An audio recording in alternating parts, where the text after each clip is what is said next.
கர்த்தரை தேடுகிற ஒருவரையும் ஆண்டவர் கைவிடுவதே இல்லை.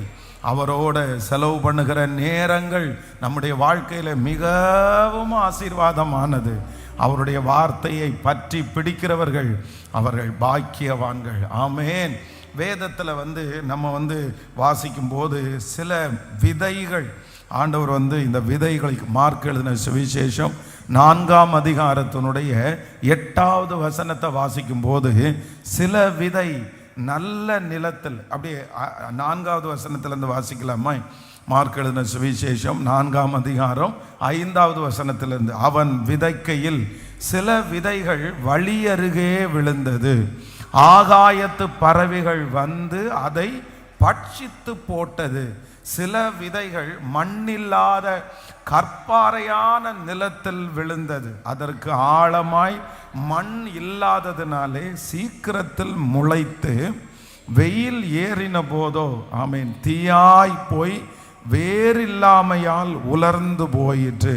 சில விதை முள்ளுள்ள இடங்களிலே விழுந்தது, முள் வளர்ந்து அது பலன் கொடாதபடி அதை நெருக்கி போட்டது.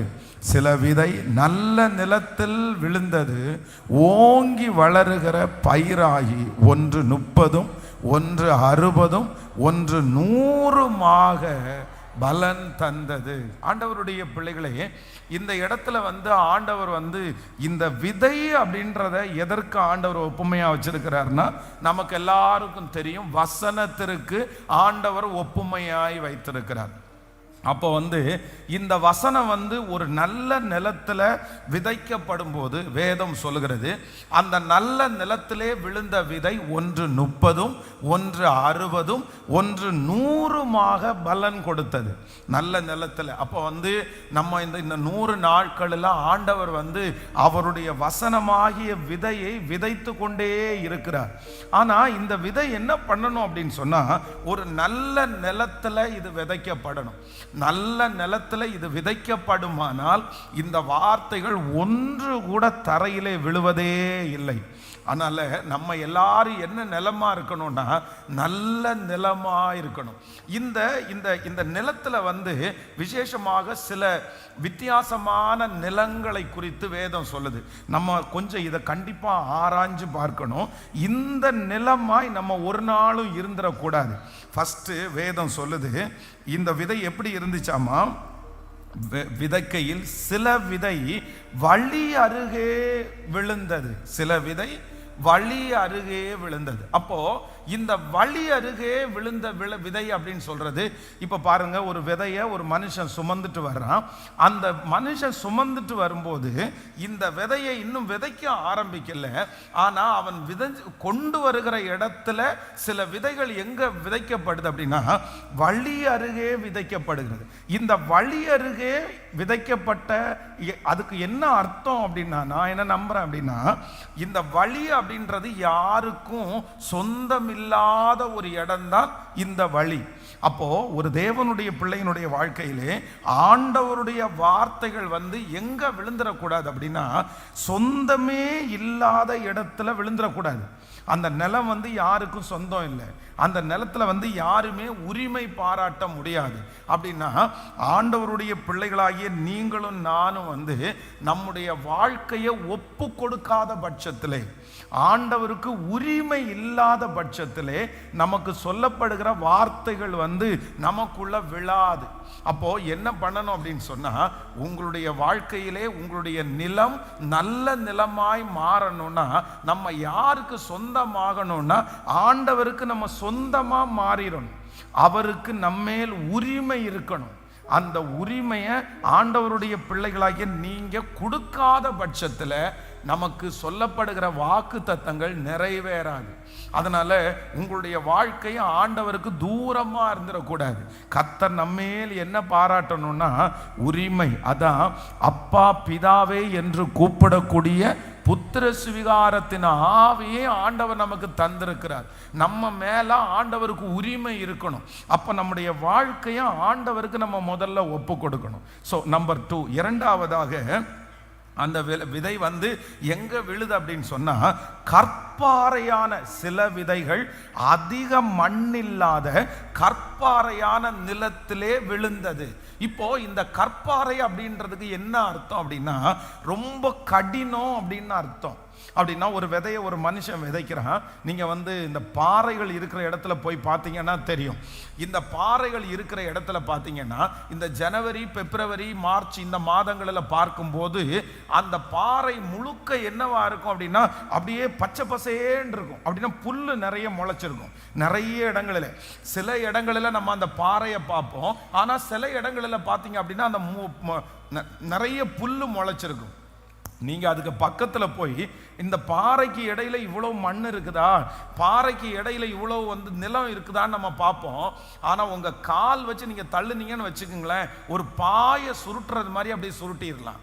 அப்படின்னா வெளியிலிருந்து அடிச்சு காத்துனால வந்த மண் அந்த பாறையினுடைய சில குழிகளுக்குள்ள விழுந்து அந்த இடத்துல மழை வர்றதுனால முளைக்கிற புல்லு தான் அந்த புல்லு. ஆனா அது என்ன பண்ணாது அப்படின்னு சொன்னா கொஞ்ச நாள் தான் இருக்கும். அடுத்த வெயில் அடிக்கும் போது அவ்வளவுதான். ஒரு 5 நாள் தொடர்ந்து வெயில் அடிச்சாலே அந்த பாறையில வெறும் மண்ணு மட்டும்தான் இருக்கும். இந்த செடிகள் எல்லாம் கருகி போகும். ஏன்னா அதால என்ன பண்ண முடியாதுன்னா உள்ளுக்குள்ள வேர் விட முடியாது. அப்போ கடினமான இருதயம் அப்படின்னா கசப்பு, வீண் வம்புகள், மன்னிக்காத தன்மைகள். உங்களுடைய இருதயம் கடினமா இருக்கும் அப்படின்னா ஆண்டவருடைய வார்த்தை எவ்வளவு வந்தாலும் அந்த வார்த்தை என்ன பண்ணாதுன்னா அது பலன் கொடுக்காது. கர்த்தர் சொல்லி இருக்கிற வார்த்தைகள் எல்லாம் நிறைவேறணும்னா ஃபர்ஸ்ட் நம்பர் 1, நீங்கள் வழி அருகே விதைக்கப்பட்ட விதையா இருக்கக்கூடாது. அப்படின்னா ஆண்டவருக்கு உரிமை இல்லாதவர்களா இருக்கக்கூடாது. ஆண்டவருக்கு உங்க வாழ்க்கையில உரிமை இருக்கணும். அந்த அளவிற்கு நீங்க உங்க வாழ்க்கையை அவருக்கு எழுதி கொடுக்கணும். அப்பதான் அந்த வார்த்தை நிறைவேறும். நம்பர் 2, இரண்டாவது, கர்த்தருடைய வார்த்தை நிறைவேறணும்னா என்னுடைய இருதயத்தில் இருக்கிற கடினம் எல்லாம் எடுத்து போடப்படணும். என்னுடைய இருதயம் லெகுவா மாறணும். அந்த கடினமான கசப்புகள் உள்ளே இருக்குமானால் அந்த வார்த்தை நிறைவேறாது. நம்பர் 3, மூன்றாவதாக வாசிக்கலாமா? ஆமென். சில விதைகள் எங்க விழுந்துச்சு அப்படின்னு சொன்னா, ஆமா, முள்ளுள்ள இடங்களிலே விழுந்தது. முள்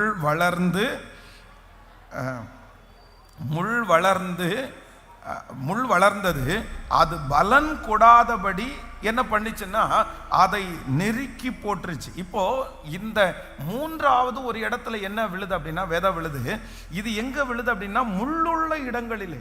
அப்படின்னா அந்த முள்ளுள்ள இடங்களிலே விழும்போது ரெண்டுமே என்ன பண்ணுது அப்படின்னா சேர்ந்து வளருது. முள்ளும் வளருது, அதே நேரத்தில் என்ன அப்படின்னு சொன்னா அந்த போட்ட விதையும் வளருது. ஆனா கொஞ்சம் வளர்ந்த உடனே இந்த முள்ளு என்ன பண்ணுதுன்னா நெருக்கி போடுகிறது. அப்படின்னா ஆவிக்குரிய வாழ்க்கையில மூன்றாவது நம்முடைய நிலம் எப்படி இருக்கணும் அப்படின்னா உலகமும் பாதி ஆண்டவரும் பாதி அப்படின்னு இருக்கக்கூடாது. அப்படி இருந்துச்சு அப்படின்னு சொன்னா எது கடைசியில் ஜெயிக்கும் அப்படின்னு சொன்னா உலகம் சில நேரத்தில் நம்மளை ஜெயிச்சிரும். அதனால ஆண்டவருடைய பிள்ளைகள் கர்த்தருடைய வார்த்தைக்கு முக்கியத்துவம் கொடுக்கிறவங்க வேற எதுக்குமே அல்ல. ஆண்டவருடைய வார்த்தையை முழு மூச்சோட நம்பி அவருக்கு முக்கியத்துவம் கொடுக்கணும். ஸோ நம்பர் 4, நாலாவதாக இந்த வசனம் சொல்லுகிறது. அடுத்த வசனம், சில விதைகள் நல்ல நிலத்தில் விழுந்து ஓங்கி வளருகிற பயிராகி 1 30, 1 60, 1 100 பலன் கொடுத்தது. அப்படின்னா இப்போ இந்த விதை இந்த இருதயம் நல்ல இருதயம் தான். ஆண்டவருடைய வார்த்தை ஒரு நல்ல இருதயத்தில் விதைக்கப்படுது.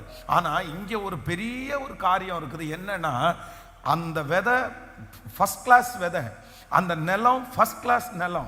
ஆனா ஏன் அப்போ அந்த விதையும் நல்ல விதை, நிலமும் ஒரே நிலம், ஆனா அதுல ஏன் 30 60 100 அப்படின்னு 3 கேட்டகரி வருது அப்படின்னா அந்த வசனத்தை 100% உரிமை பாராட்டுகிற ஒருத்தர் இருக்கிறாங்க, 60% உரிமை பாராட்டுகிற ஒருத்தர் இருக்கிறாங்க, 100% உரிமை பாராட்டுகிற ஒருத்தர் இருக்கிறாங்க.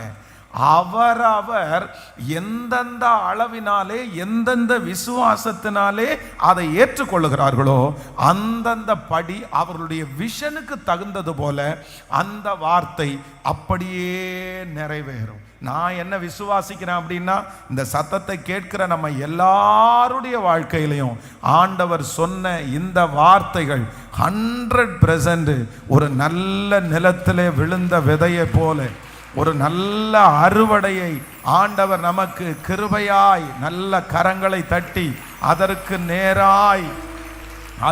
நேராய் நம்முடைய வாழ்க்கை முழுவதுமாய் மாறுவதாக. ஹல்லேலூயா. அதனால முதல்ல என்ன பண்ணுங்கன்னா, உங்களுடைய நிலத்தை ஆண்டவருக்கு உரிமை எழுதி கொடுங்க. இரண்டாவது, இருதயத்தில் இருக்கிற கடினங்களை எல்லாம் மாற்றுங்க. மூன்றாவது, நம்ம எதையுமே நம்ம கூட வளர விடாம கர்த்தர் ஒருத்தருடைய விதையை மட்டுமே வளர்க்கிறதுக்கு ஒப்பு கொடுங்க. நாலாவது, உங்க விஷன், எனக்கு இந்த வார்த்தை 30% அல்ல 100% கர்த்தர் நிறைவேற்றுவதற்கு கர்த்தர் பலன் தருகிறவர். ஹல்லேலூயா. கைகளை அசைத்து ஒரு ஹல்லேலூயா. ஆமென். நம்மை நடத்துவதற்கு கர்த்தர் வல்லவராய் இருக்கிறார். கைகளை எல்லாரும் உயர்த்தி, ஆண்டவரே ஸ்தோத்திரம், நீர் சொல்ல ஆகும், நீர் கட்டளை இட நிற்கும். என்னுடைய ஆண்டவரே, எனக்கு நீர் கொடுத்த அத்தனை வார்த்தைகளும் 100% அப்படியே ஆம் என்றும் ஆமேன் என்றும் அப்படியே நிறைவேற போகிறதற்காக உமக்கு ஸ்தோத்திரம். ஒரு நல்ல நிலத்திலே விழுந்த விதையாக இந்த 100 டேஸும் நீங்க சொல்லுகிற வார்த்தை ஒன்று கூட தரையிலே விழாதபடி ஒவ்வொன்றும் என் தலையின் மேல் அது ஆசீர்வாதமாய் அமைகிறதற்காக உமக்கு ஸ்தோத்திரம். நிச்சயம் ஆண்டவர் சொன்ன அத்தனை வாக்குத்தத்தங்களும் நன்மையாய் நிறைவேறும். என்னுடைய நிலத்தை ஆண்டவர் நல்ல நிலமாய் மாற்றுவாராக, ஒரு பக்குவமான நிலமாய் மாற்றுவாராக. 30% வேண்டாம், 60% அல்ல, 100%. என்னுடைய தரிசனத்தை நான் விரிவாக்குறதற்கு விரும்புகிறேன். ஆமென். சேர்ந்து கரங்களை தட்டி இந்த பாடலை பாடி எல்லாருடைய கரங்களை தட்டி ஆமென்.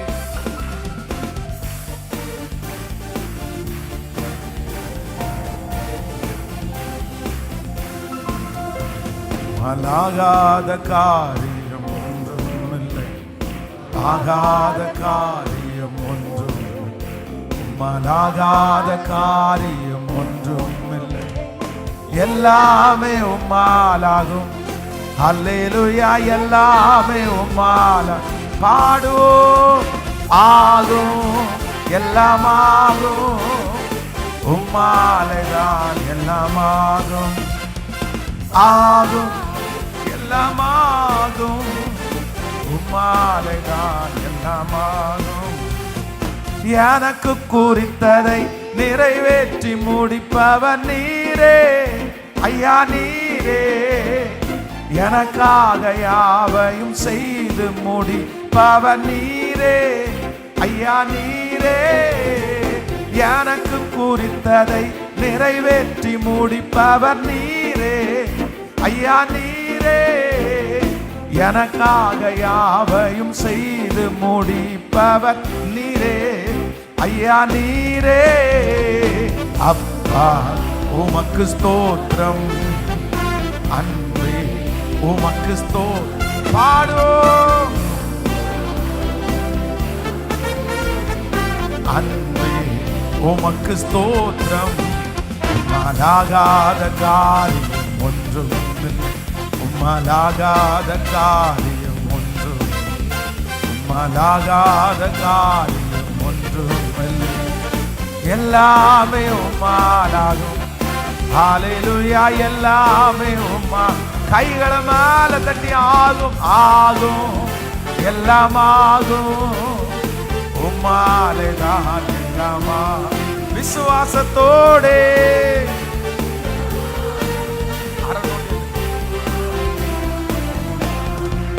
சொல்லி முடியாத அற்புதத்தை அவர் செய்கிறவர், எண்ணி முடியாத அதிசயத்தை அவர் எனக்காக செய்கிறவர்.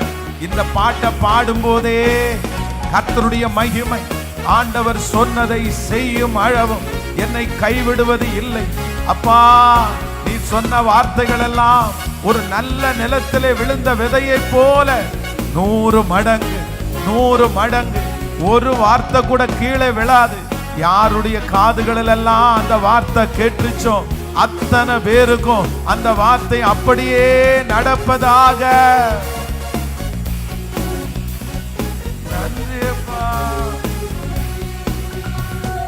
சொல்லி முடியாத அற்புதம் செய்பவர் நீரே ஐயா, நீரே. எண்ணி முடியாத அதிசயம் செய்பவர் நீரே ஐயா, நீரே. சொல்லி முடியாத அற்புதம் செய்பவர். பாடும் சத்தமாய். எண்ணி முடியாத அதிசயம் செய் நீரே ஐயா, நீரே. அப்பா உமக்கு ஸ்தோத்திரம், அன்பே உமக்கு ஸ்தோத்திரம். அப்பா உமக்கு ஸ்தோத்திரம், அன்பே உமக்கு ஸ்தோத்திரம். உம்மாலாகாத காரியம் ஒன்றுமில்லை, உம்மாலாகாத காரியம் ஒன்றும், உம்மாலாகாத காரியம் ஒன்றுமில்லை. எல்லாமே உம்மாலாகும். ஹல்லேலூயா. எல்லாமே உம்மா. கைகளை மேல தட்டி சொல்லுவோம், ஆகும்.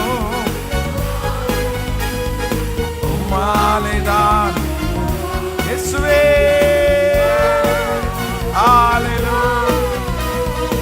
உம்மாலேதான். வறண்ட நிலத்தை நீரூற்றாய் மாற்றுபவர் நீரே ஐயா, நீரே. ஆவாந்திர வெளியை தண்ணீராய் மாற்றுபவர் நீரே ஐயா, நீரே. வறண்ட நிலத்தை நீரூற்றாய் மாற்றுபவர் நீரே ஐயா, நீரே.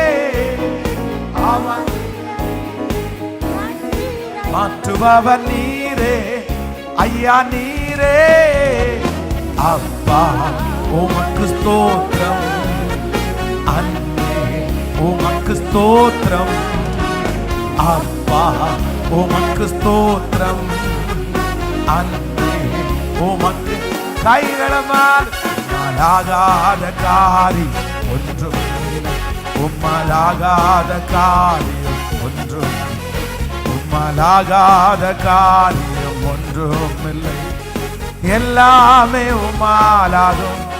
ஹல்லேலூயா. எல்லாமே உம்மா. விசுவாசத்தோடே ஆகும், எல்லாம் ஆகும். உம்மாலேதான் எல்லாம் ஆகும், ஆகும், எல்லாம் ஆகும். உம்மா. ஒரு 5 டைம் சொல்லிட்டே ஆகும், எல்லாமா.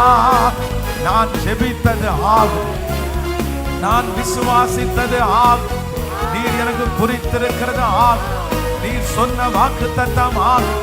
என்னுடைய வியாதியில் இருந்து எனக்கு சுகம் கொடுக்கிறதுக்கு உம்மால ஆகும். என் சூழ்நிலையை மாற்றுவதற்கு உம்மால ஆகும். என் தேவையை சந்திக்கிறதற்கு ஆகும். சொல்லுவோம் சத்தமா. ஆமே, ஆமே. அப்பா, அப்பா என் வாழ்க்கையை தலைகீழாய் மாற்றுவதற்கு, இந்த சூழ்நிலையில கூட இருப்பதற்கு ஆகும், ஆகும், எல்லாம் ஆகும். உம்மாலேதான் எல்லாம் ஆகும். ஹல்லேலூயா. ஆமென். அவருடைய வார்த்தை 100க்கு 100 நமக்கு பலன் கொடுக்க போகிறது. ஒரு வார்த்தையோட தரையிலே விழுவதே இல்லை. ஹல்லேலூயா.